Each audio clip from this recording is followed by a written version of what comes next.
Jake sat in the corner of a small diner, his eyes scanning a flickering job board on his tablet. He had tried every job on Earth, construction, cleaning, even delivery in harsh desert zones. But money was always low, and rent kept rising. He sighed, then noticed a glowing ad at the bottom of the screen, blinking in blue. Wanted, strong human male for work, in Velshara, high pay, free home, no experience needed. Jake raised an eyebrow. He tapped on it, expecting a scam. Instead, a new screen popped up, showing peaceful alien hills, silver towers, and a contract with golden lines. He skimmed the words, but most of it was vague. Assist the community, ensure strong presence, special duties may apply. At the bottom, it read, 1 year stay. Required, transport included. Jake's stomach growled. His bank account showed only 7 credits. He didn't have many choices. He clicked accept, and within seconds, his tablet blinked again. A soft voice spoke. Mr. Jake, transport. Will arrive shortly. Please prepare for departure. His heart skipped a beat. Wait, what now? He said out loud. But before he could think, a glowing blue circle appeared beside his table. A tall alien figure stepped out, dressed in clean robes, eyes glowing pale green. You are ready, the alien said softly. Jake blinked, then stood up slowly. Yeah, I guess I am. People around him didn't even look. Maybe the diner was used to this. Within minutes, Jake was led into a silver shuttle parked behind the diner. No questions, no forms, no waiting. The shuttle lifted off. The ground and soon Earth was far below. Jake stared out the window, still wondering what kind of job he just signed up for. The journey felt like a dream. They passed through blue mist, glowing lights, and strange time loops. When they landed, Jake stepped into a town that looked like a fairy tale. Buildings shimmered like glass. Gardens floated mid-air, and the air smelled like fresh mint and firewood. Welcome to Velshara, the alien said, then bowed and left him standing alone. A small girl approached him. Well, not a girl exactly. She was an alien too, but small, with big dark eyes and short hair. Hello, I'm Scylla, she said, smiling sweetly. I will assist you. Jake smiled back, though he was still confused. Scylla showed him to his new home, a cozy round building with soft lights and moving walls. Inside was a bed, kitchen, shower, and one locked door with no handle. What's behind that? Jake asked, pointing. Scylla paused. That is not for today, she replied gently. Her answer made him more curious, but he nodded, not wanting to cause trouble on his first day. The next morning, Scylla gave him tasks, but they were strange. He lifted heavy jars, moved soft pillows, and sat in the sun while she took notes. He felt like a test subject, not a worker. At lunch, Scylla brought him food, warm and spicy. You're doing well, she said. The others will be pleased. Jake blinked. Others? She just smiled again, then walked away. By evening, Jake sat near his window watching the twin moons of Velshara rise. He felt calm, but also uneasy. The place was too perfect, too quiet, too strange. No other human, no loud machines, no real work. Then he heard it. Soft whispers, coming from behind the locked door. He pressed his ear against it. He couldn't hear the words clearly, but one voice whispered something that made his skin crawl. The human is ready. Jake stepped back, his heart pounding. Was this really just a job? Or something else? He looked around the room, and suddenly the walls didn't feel so warm anymore. They felt like a cage. Scylla returned just then, her eyes soft but serious. Rest now, she said. Tomorrow, you will begin your real work. Jake nodded slowly, but his mind was racing. What was this place, and why did he feel like something or someone was waiting for him behind that door? Jake couldn't sleep. He lay in the soft alien bed staring at the ceiling that glowed with gentle stars.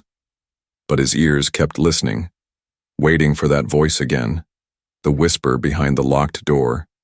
The human is ready, it had said, and it still echoed in his mind like a secret call. He sat up quietly, looking around. Scylla had said goodnight hours ago and left through a side door. He was alone now, or at least he hoped so. The building was too quiet, no wind, no bugs, no sounds, just silence. Jake stood and walked slowly to the locked door. There was still no handle, but he reached out and touched the surface. To his surprise, the wall pulsed gently under his hand like it was alive. A soft humming sound started and the door suddenly clicked open. His heart raced. He stepped back, unsure, but curiosity pulled him forward. The room beyond was dark, lit only by glowing symbols on the walls. Strange smells filled the air like old books, flowers, and something deeper he couldn't name. Inside there were beds, not like his, but wide, round, and low to the ground. Paintings on the walls showed alien females standing with tall male figures, all with human-like faces.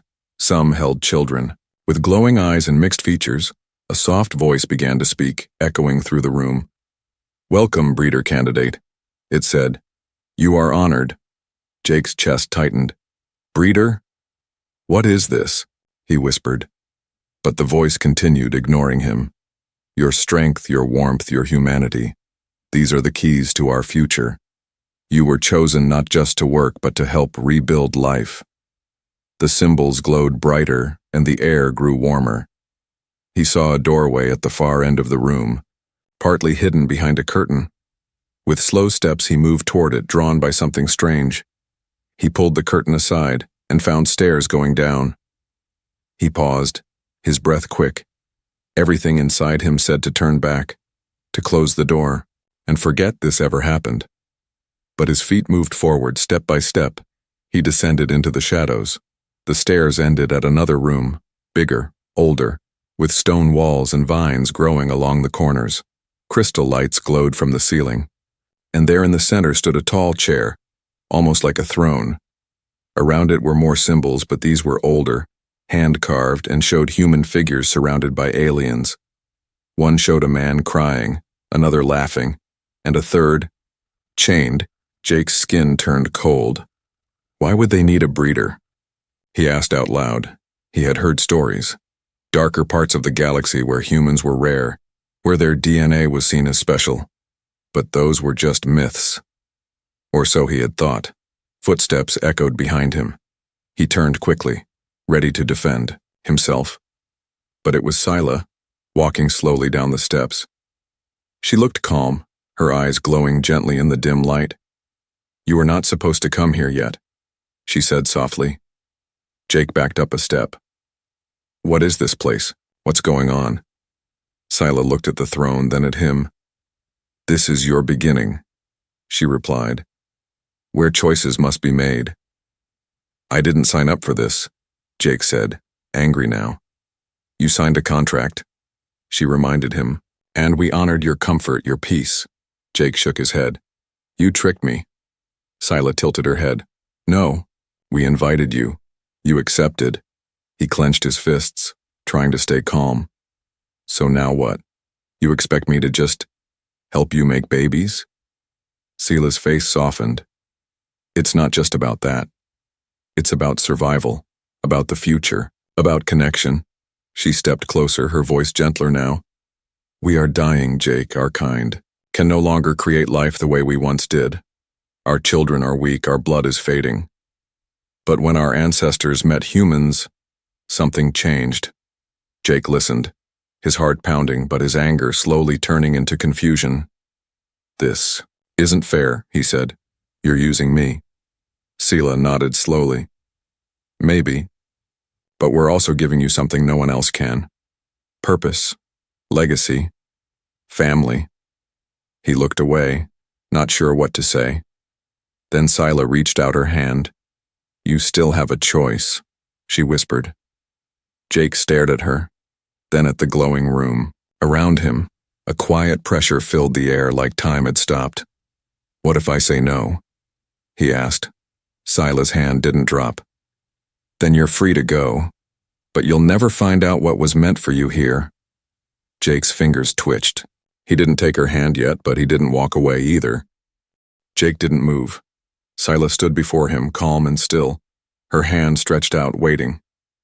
The glowing room felt heavy now, as if it were holding its breath. He didn't know if he was making a decision or falling into a trap. He slowly stepped back, shaking his head. "No," he said quietly. "I don't trust this." Sila's hand lowered. Her eyes didn't show anger, but sadness. "I understand," she whispered, "but you must come with me anyway, too." Other aliens appeared behind her, tall and silent, wearing robes of silver and black. They didn't speak, just motioned for Jake to follow.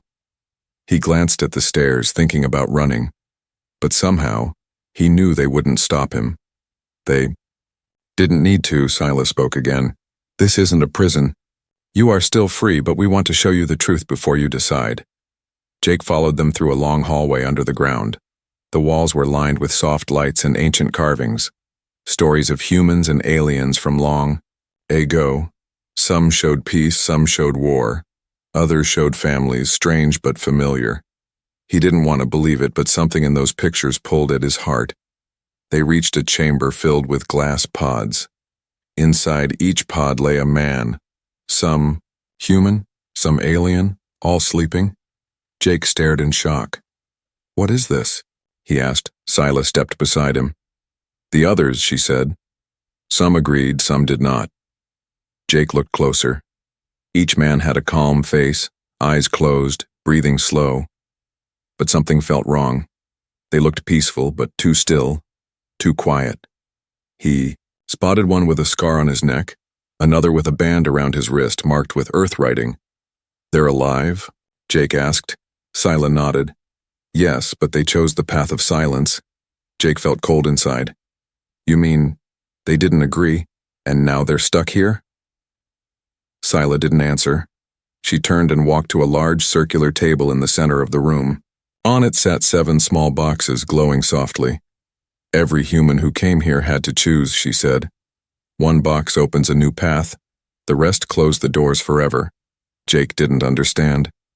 "You want me to pick a box?" "Yes," she replied, "but not now. You will meet the candidates first." "Candidates?" he asked, confused again. Sila smiled faintly. "The ones who asked for you."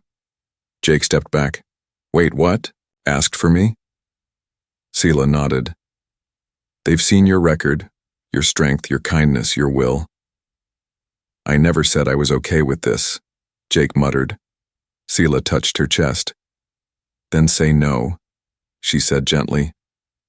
"But at least look them in the eyes first." The ground shifted below them and a soft rumble echoed. A new doorway opened on the side, revealing a glass elevator. Jake hesitated, then stepped in. Sila joined him, and they rose up slowly through the glowing walls.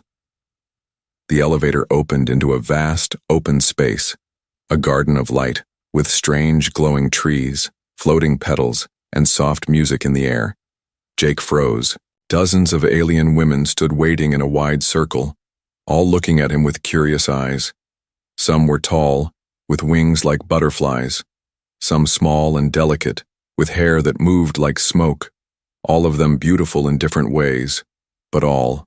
Watching him closely, Jake didn't know what to say. Sila whispered, "They don't want a hero, they want hope." One girl stepped forward, her skin pale blue, eyes like stars. She bowed her head and said, "I am Vera. You remind me of someone I once lost." Another girl followed, then another, each one giving her name and a reason why she believed. In Jake, he listened, silent, heart pounding. It was overwhelming, too much, too fast. But behind all the beauty, he saw something else. Loneliness, fear, longing.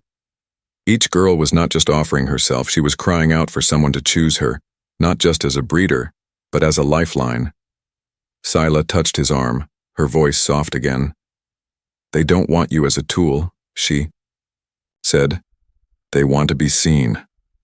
Jake looked around at all the faces, all the eyes, all the stories waiting for him to hear them. He swallowed hard. "I didn't come here to be anyone's answer," he whispered. "But maybe I can help." The girl holding the drawing stepped into the light. She was smaller than the others, with soft silver skin and short violet hair. She didn't speak, only held out the picture. Jake looked down at it and felt something stir inside. The drawing showed him holding a small alien child, the child smiling up at him. Beside them stood the girl who now stood before him, her hand gently touching the child's head. It was a simple picture, but it said more than words ever could. Jake crouched down and asked, "Did you draw this?" The girl nodded, then pointed at herself, then at Jake. Her voice was barely a whisper. "Tara." Scylla stepped beside Jake and spoke softly. "She doesn't speak much, only when she's sure. She's not a warrior or leader, but she feels more than anyone." Jake smiled at Tara, and she smiled back, just a little. But before he could say more, another girl stepped forward, tall and glowing like fire. Her hair floated around her like flames, and her voice rang out, "I am Kyra, daughter of the Emberline." Kira looked Jake up and down, her eyes sharp. "You are strong, human, and your blood could save my legacy." Jake stood, feeling the weight of her gaze. He nodded slowly, but something about her tone felt like a challenge, not a request. Then came another, soft and quiet, with wide eyes and skin like soft moss. "I am Neely," she said, her hands twisting nervously. "I don't want to lead. I just want to feel safe. I think you could help me not be afraid anymore." One by one, more girls came forward. Some bold, some shy, some filled with purpose, others with pain. Jake listened, heart full, unsure what to say. He wasn't used to being seen as something important, something needed. Some told stories.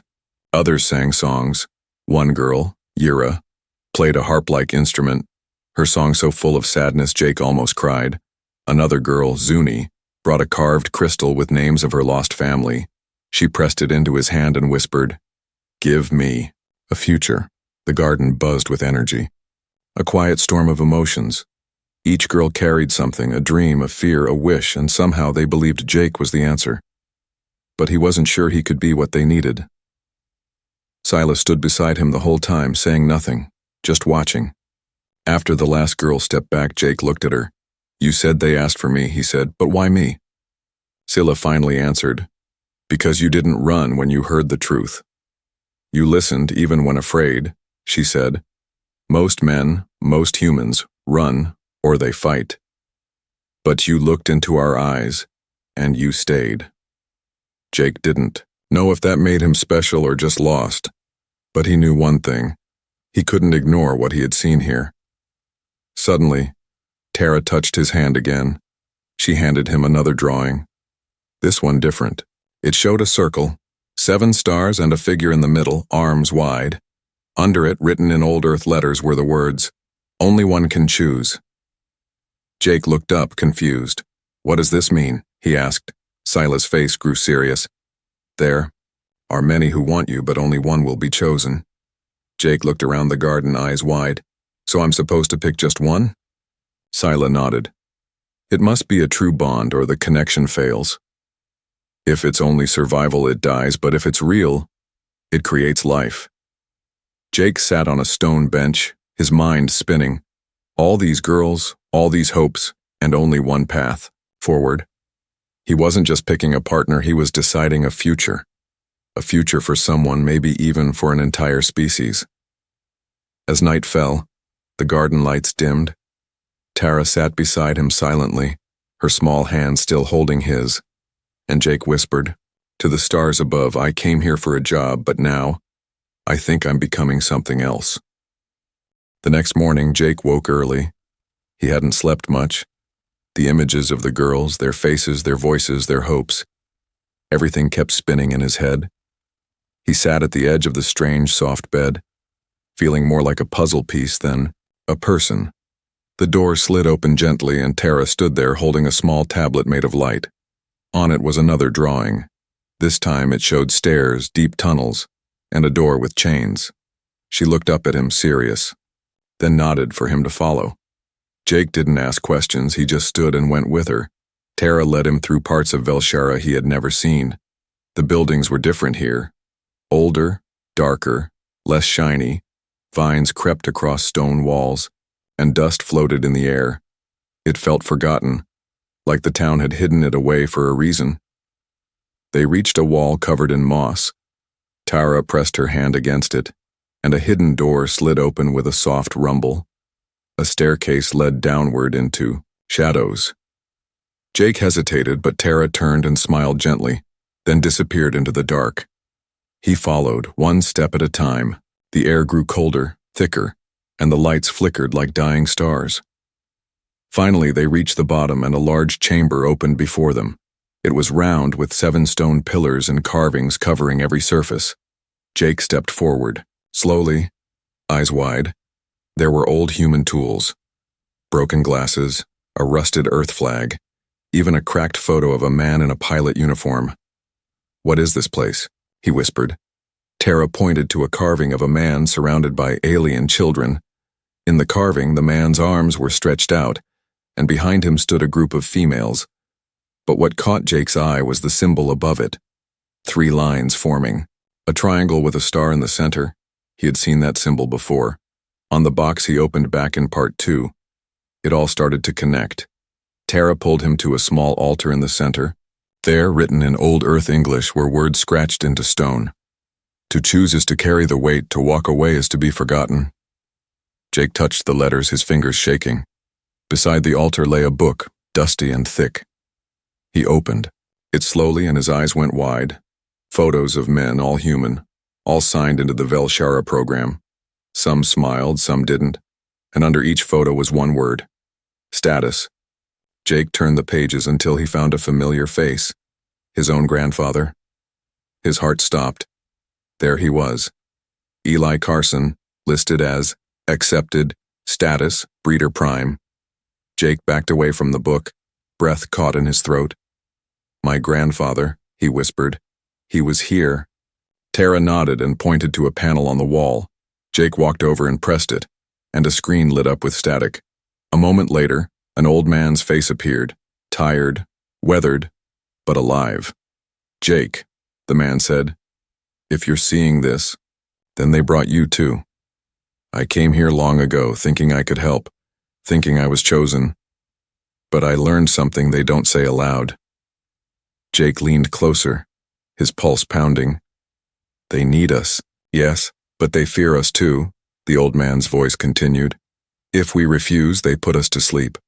If we resist, they erase us. But if we agree, if we truly choose, it changes everything." The screen flickered and went dark. Jake turned to Tara, his voice low. "Why didn't they tell me?" Tara touched her heart, then pointed to his. "You have to find your own reason," she whispered, barely audible. Jake sat down on the cold stone floor, head in his hands. He felt like he was trapped between a lie and a promise. He wanted to run, but part of him also wanted to stay. Tara sat beside him and placed another drawing in his lap. This one showed him standing at the center of a storm, holding hands with 2 alien girls. One was clearly Tara, the other looked like Scylla. Behind them stood a child, small and glowing. Above them was written one word in human letters: home. Jake looked at her, then at the shadows around them. "What do I do now?" he asked quietly. Tara simply said, "Decide." Jake sat in silence, staring at the drawing Tara gave him. The word home glowed softly under the picture. It wasn't just art. It felt like a message, a choice, a future he didn't understand. Yet, he looked at Tara and she smiled, not forcing him, just waiting. A sound came from behind them, soft footsteps. Jake stood quickly, tense, but then his eyes went wide. A man stepped into the light, older, bearded, and tired, but human.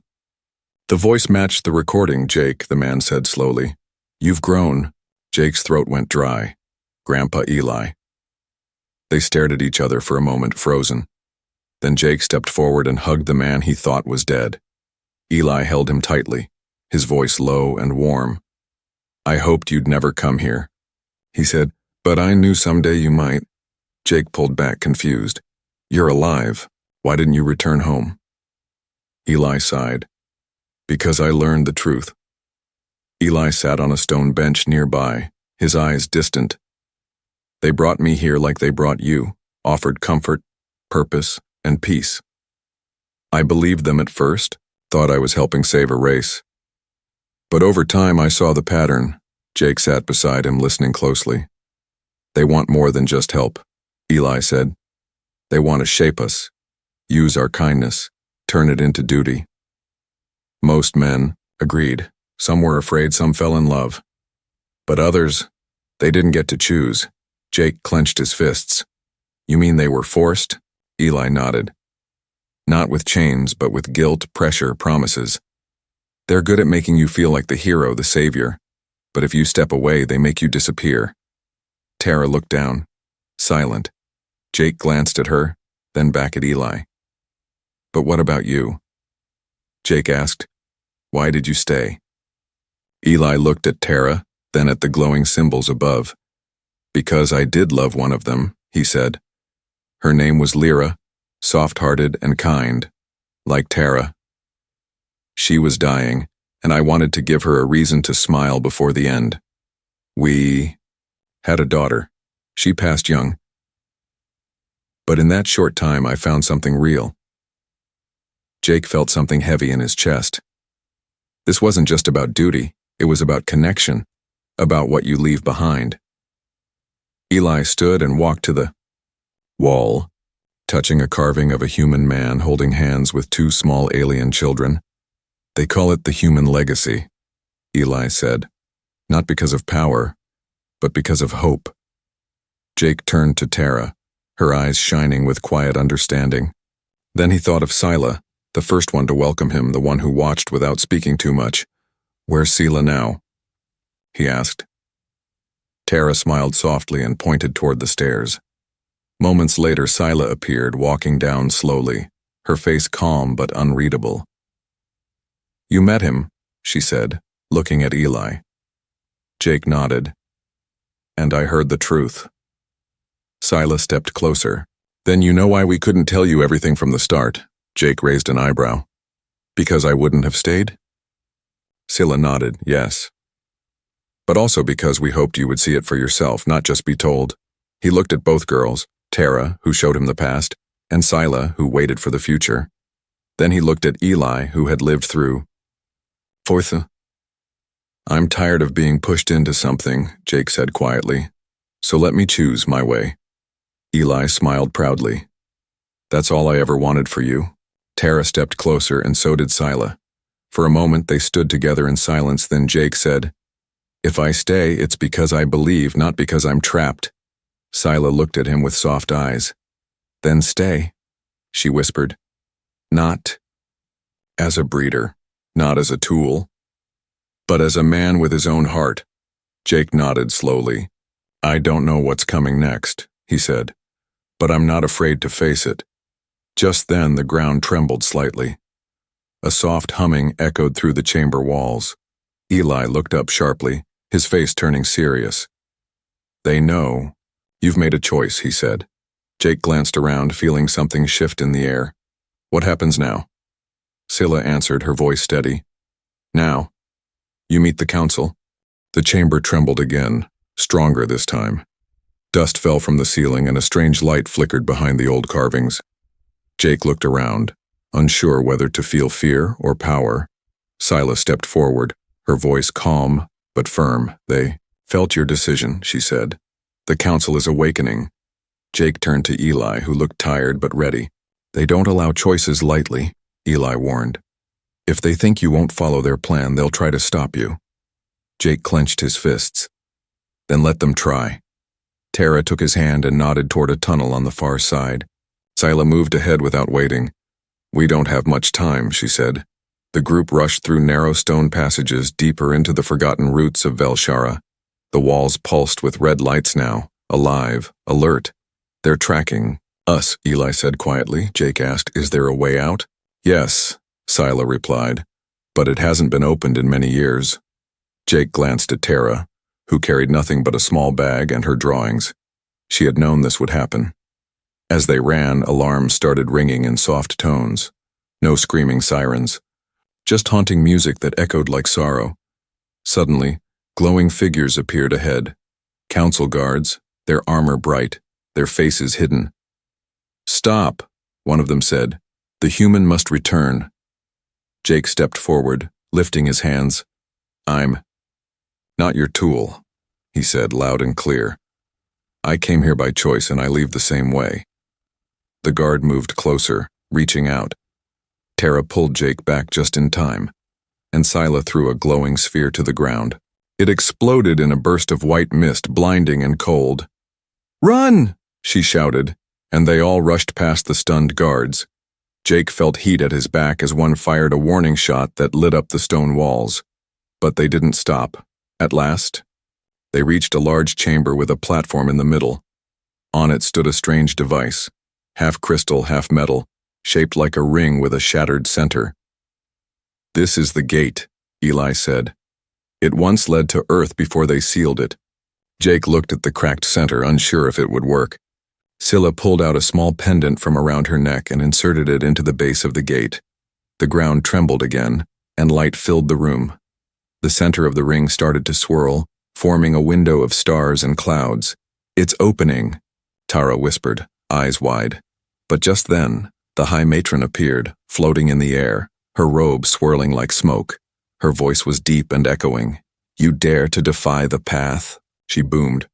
"You were chosen, human. You cannot turn away." Jake stepped forward, his voice steady. "You didn't choose me," he said. "You lured me. And now I choose myself." The High Matron's eyes glowed with fury. "The gate will not hold," she warned. "If you cross it now, you may never return." Jake looked at Tara and Scylla, then at Eli. "I'm okay with that," he said. "As long as they come too." The matron narrowed her eyes. "They are not of your kind."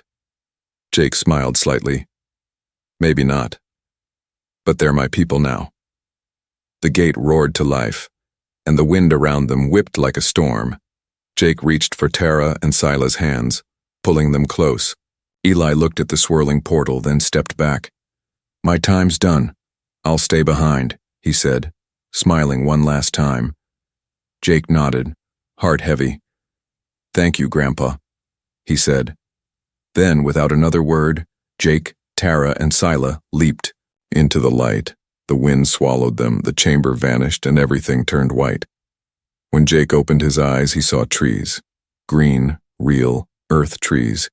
Birds chirped in the distance, and warm sunlight bathed his skin. They had landed in a quiet forest on the edge of a city. Scylla looked around in wonder, her eyes wide. Tara stood beside Jake, holding his hand. They didn't need words. They had escaped. Not just a place, but a future they didn't choose now. They were free to build their own. As they walked toward the rising sun, Jake whispered, "I came for a job," he said, "but I found something more. A reason to protect, to love, and to live." And somewhere behind them, in the depths of Velshara, a new alarm rang. Not of danger, but of change. Because one human had said no, and in doing so, gave them all a new beginning.